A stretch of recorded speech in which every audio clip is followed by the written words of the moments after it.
This is LA's first. Live from Los Angeles, welcome to the Dr. Erin Show. We're all about manifestation, transformation, and breakthroughs. It's time to claim your birthright of prosperity, vitality, and love. So grab your tea or coffee because together we're awakening the world. May you live your truth. Live from Los Angeles, we come together each day to know the truth, live on spiritual principle, and align with universal law. We also come together as a community committed to enlightenment, empowerment, and entrepreneurship. We truly believe that when somebody has an awakening, they have a gift and message to bring to the world. And together, we are awakening 1 billion people. That is our mission. So today is the Law of Divinity. This is a series. This is number 8 of 52 of a series of understanding universal law. So we have to first break on down what is universal law and why the frick should we care, right? So universal law is really the how we manifest in the universe. It is really the axioms and the, physics of understanding how we direct energy, how we are the backing of energy and how we direct energy upon universal law informing everything, informing each cell, informing our entire subconscious mind, informing, and having it manifest and demonstrate in form. We recognize that all of life is energy. And there's something that backs energy. It's called consciousness. It's called divine. It's called, if you will, God. It's called you. It's called me. And in this awakening to our divine nature, I recognize that as we awaken to the truth of who we are, to the truth of how we are really the cause, the creative force, that we recognize that we are really super powerful. We are the power. We are the force. And the extent to which we expand our consciousness is the extent to which we realize and awaken to the truth of who we are. And also equal and opposite, the extent to which we feel like we're the victim of life or don't expand our consciousness, we have limiting beliefs, is the extent to which we experience our limitations. We experience not having any power and we experience being disempowered. And so in today's podcast, I, have a deep, deep love for the teaching of universal law. And really the primary reason is because it really has given me the answers to understand when things are going on, when I'm overwhelmed, when I'm confused, when I'm sad, anything. I can really look to universal law and understand how I am not necessarily aligning with it. I'm resisting it. I'm going against the discord of it, and therefore I'm experiencing the relative aspect of my life. So today's podcast and number 8 of the 52 series is the Law of Divinity. The Law of Divinity. So before I get into what is the Law of Divinity, I wanted to talk about a time when I was, quote, quote, channeling. So what happened was I began my journey of meditation. It was probably about close to 2 years after I had my stillborn at the age of 22. I began to really seek, what my spiritual nature was. And I began to read a lot of books, and I didn't have any money to really go to any conferences or seminars. I didn't even know they existed, really. I just started reading books. And one of the commonalities in the books was meditation. It was like, if there was one common denominator in the books, it was about truth. It was about the subconscious, and it was also about awakening through meditation. So I began to meditate. I didn't know anything about it. I just had read the book by Deepak Chopra that recommended meditating for 20 minutes in the morning and 20 minutes in the evening. So I thought, well, I can do that. So I began to try and meditate. And I say try because it was very difficult. And I would begin to meditate for like 5 minutes at a time. And it was literally like nails going down the chalkboard. It was very challenging. I had monkey mind. I didn't want to sit still. I would get annoyed thinking, why am I doing this? I have so many things to get done. My mind would go from one thing to the next thing. It was like a little bit of torture, okay? But I stuck with it because I had committed. I committed to doing my inner work and committed to awakening to my spiritual nature, which I really wasn't sure what it was at that point in time. But I stuck with it. And 5 minutes turned into, 7 minutes turned into 10 minutes, turned into 15 minutes, turned into, I would spend hours in meditation. And over a series of time, I began to have little kind of breakthroughs around my ability to meditate. Sometimes I just could sit a little bit longer. Sometimes I would, begin to distance myself and become, quote, quote, the observer and see my thoughts going by, rolling by like clouds in the sky. Sometimes I'd go into meditation and I would want to know the truth around something or want an answer to something. And I would set my intention before I began to go into meditation. And lo and behold, 20 minutes into the meditation, I would begin to see a new perspective or a new possibility for myself. And then what happened, because I thought, oh, I've really, arrived. I now can, have an intention and have some kind of an answer come out whenever I'm in meditation. Well, and then it began to go a little bit further. And as I wrote in my opening statement in my book, there was a moment when I heard the voice. And for me, I thought the voice was something separate. I really did. I felt like it was this voice, this almighty being, as if it was a God. And a God meaning outside of myself, meaning something other than myself. And the voice is not necessarily, you don't hear audio, through like typical ways you'd hear something. It's an inner knowing voice. You hear the voice, you hear that what's saying, but you don't actually physically hear it per se. You do hear it. It's kind of hard to explain. It's an entire experience in of itself. And so I thought, oh my God, I kind of began to get a little freaked out. Like, what are we capable of? What is this? What is happening here? Right.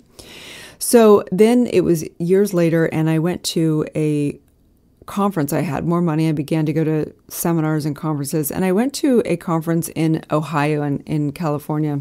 And it was David Data.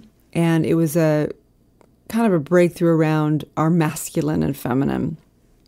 And when we got there, someone had given me a gift of getting a massage before the conference began. And so I was in this beautiful hotel, this really chic hotel in Ohio, because I had money. It was years later. And this masseuse came over. She was this great gal, and we began to chat as we're getting ready for the massage. And she said, yeah, I do, I'm also a shaman, and I do energy work, and I do chakra, cleansing and all this stuff. And I said, I've never had that done. I would love to have that done. I meditate a lot, and I kind of have, because we start getting really deep into a spiritual conversation. And I said, I have kind of this voice that comes through, and I'm just, going through this process of all my spiritual work, and I'm here for this conference and blah, blah, blah. She said, well, while I do your massage, I'll work on your chakras a little bit. So she began to work on my chakras. And sure enough, it was a beautiful massage. It felt amazing. I was done with the massage. I went into the conference, which I think was a 4-day conference. And we sat in meditation position for each 4 days, like sitting on the floor with kind of something against our back. And at the end of the first day, my friends that I came with, I kind of came with a group. And we were driving in the car back to the hotel. And they asked, how was your first day? How was the experience for you? And I said, I really enjoy it. The issue for me is that I'm in meditation position and I keep going into this kind of trance, like I'm really going into a deep meditation. It's hard for me to really even want to be in that room because I'm such bliss within meditation. And they said, oh, and I said, yeah, and I'm having all these kind of things come through, all these different things. And this voice comes through because we're kind of highly evolved spiritual people. And they said, oh, so tell us more about this voice, I said, I can't really explain it, but there's this voice that comes through and it has this wisdom and so on and so forth. So I said, well, let's play with it. So when we got back to the hotel, we just were playing around, and they began to, I began to meditate and get in a trance, and then they would ask questions. And lo and behold, some profound, wisdom would come through, speaking as me, but it was really from this knowing of this voice that would come through. And they said, oh, well, you're channeling. And I went, what? And they began to tell me about, people that channel, Abraham Hicks and all these famous people. And I went, okay, whatever. And I began to inquire into what it meant to channel. And as Abraham Hicks, one of the, most famous channelers, would say, there's this, entity called Abraham, and he comes through and he brings this wisdom, and I leave my body and this entity comes through and has all this, stuff. So I just assumed that it's not me, and it's this entity or something or some deity out there channeling through me. And so I began to go through this course of the next, couple years or whatever, channeling and inquiring into that and finding other channelers. And as I began to kind of die off of my kind of old self, the phoenix rising, if you will, the new self was really being born. And as I began to integrate that voice, I realized that it was just really my higher self. It was my divine self. It was that part of myself that had the wisdom of the universe. And as I recognize, as we expand our consciousness through meditation, what happens is, in my opinion, is that we expand our consciousness so much that we begin to release all of our limiting beliefs, and we begin to step into possibility, and we actually open it like emptying a cup, emptying a bowl. And when we empty it enough of all of our limitations and our limited identity, and we step into the I am, the truths of the universe naturally stream through.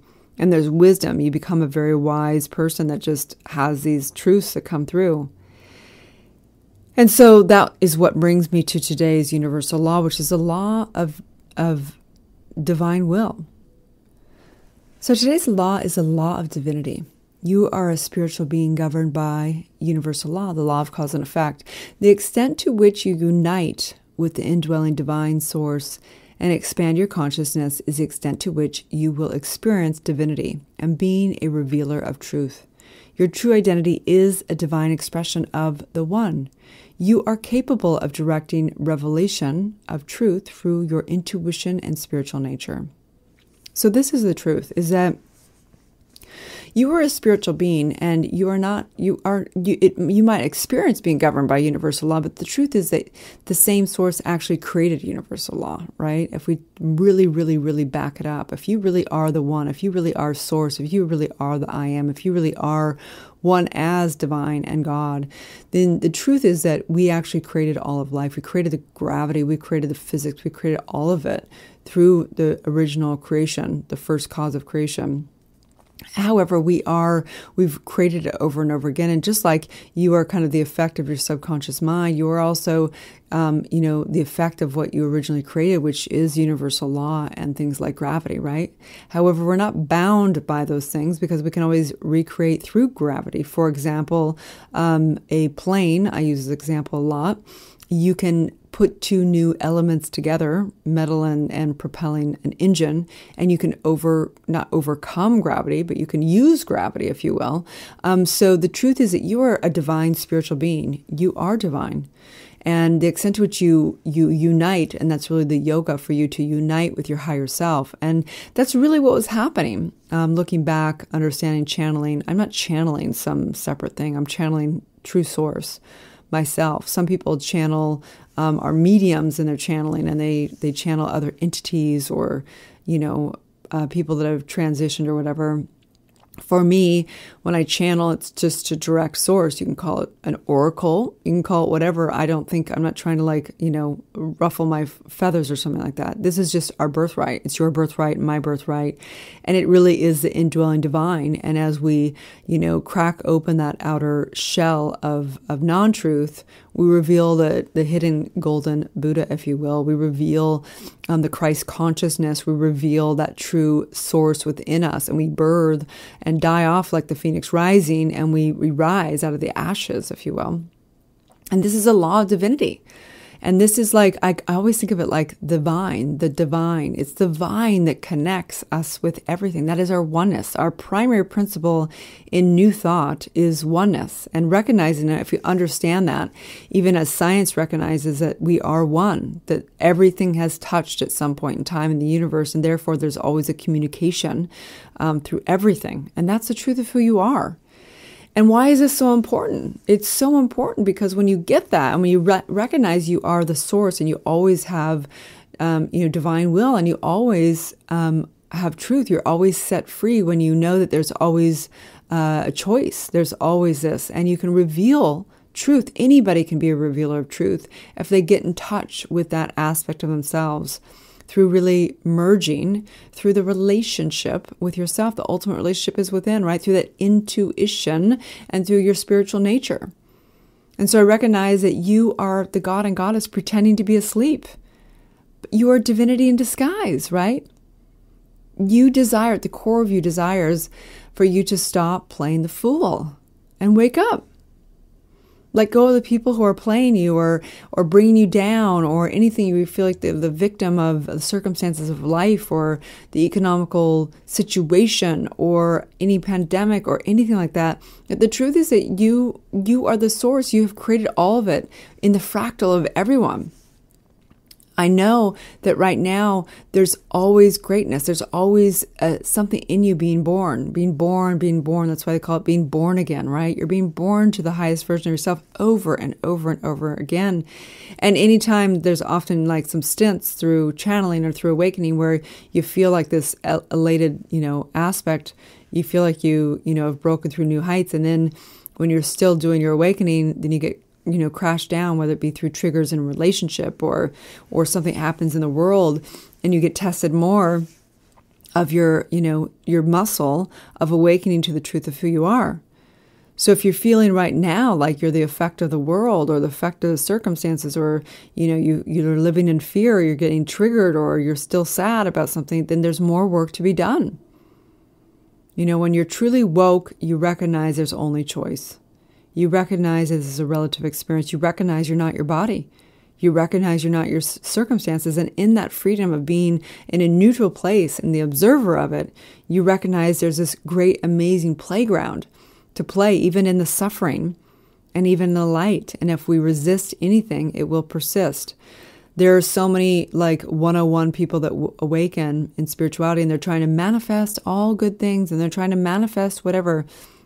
And it's in their desire to manifest only good things or only what they want that they actually are resisting the opposite. And I know that this is actually the work to be done. It's not that you can't really break through to demonstrate, incredible wealth and relationship and vitality and that next car and the great house and the beauty, whatever, until you really have gotten okay with having it and not having it. And when you're okay with not having it, all of a sudden you're able to, manifest in new heightened ways. So if you're listening right now, I recognize that you are divine. The truth of who you are is that voice that comes through in channeling. Channeling is a myth. And actually, Abraham Hicks now has come out of the closet recognizing that it's not something called Abraham. It's really just source. And it's the truth of who she is. It's the truth of who each and every one of us are. And you can call it the galactic whatever, and people channel this race and that race and these aliens and whatever. But the truth is you are all deities. You are the Christ. The second coming of Christ is you. The Buddhist consciousness is you. The creative factor that has created all of life is you. And in this knowingness, I know awakening, I know greatness. I know that there is something in you that is the ultimate genius. There's not a superpower. This is your normal power. This is who you truly are. And in this, I know today, as you go through this day, I recognize the beauty of who you are. And so if you are first time coming on this podcast, I say welcome. There are so many amazing series on here, you guys. There's series of universal law. There's series of awakening through my book. There are some interviews. There's all kinds of things. I'm going to be bringing more and more series to this. Please like, share, and comment. And I know that today is the ultimate day to remember who you are and to awaken to the truth of who you are. So have a beautiful day, and may you live the truth. Thank you for tuning in to Soulciété and Dr. Erin podcast. If you've had a calling to be a spiritual leader or coach, you can go to soulciété.com and check out our free training. If you've received value here, I would love it if you take a moment and give a 5-star review. In exchange, I have a ton of free gifts for you. Grab your free awakening book, 40 guided meditations, and digital manifesting masterclass. I also have a free money meditation and worksheet for you so you can begin to break through your scarcity mindset and claim your birthright of prosperity. You can get all of your gifts and learn about our upcoming transformational events in my bio link in both Instagram and Facebook. That's under drerin.tv, which is DRERIN.tv. Also, I'd love to invite you into our free private community on Facebook under groups called Soulciété. That is facebook.com/groups/Soulciété. That's SOULCIETE. Have a divine day, and may you live your truth.